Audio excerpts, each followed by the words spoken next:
पाकिस्तानियों तैयार रहो, तजुर्बेकार हुकूमत IMF की ख्वाहिश पर एक और पेट्रोल बम गिराने को तैयार है। 15 दिन के लिए पेट्रोल 20 रुपए तक महंगा हो सकता है। हुकूमत ने IMF को लिख कर दिया है कि पेट्रोल पर सेल्स टैक्स आयद कर दिया है।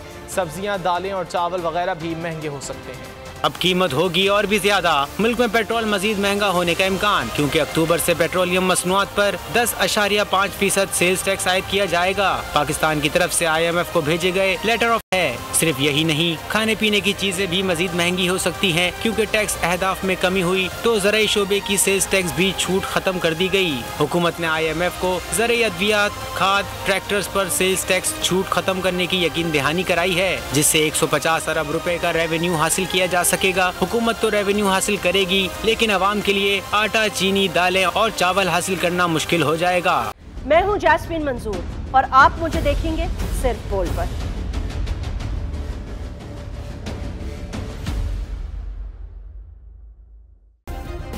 सब्सक्राइब करें और बेल दबाएं ताकि कोई खबर रह न जाए।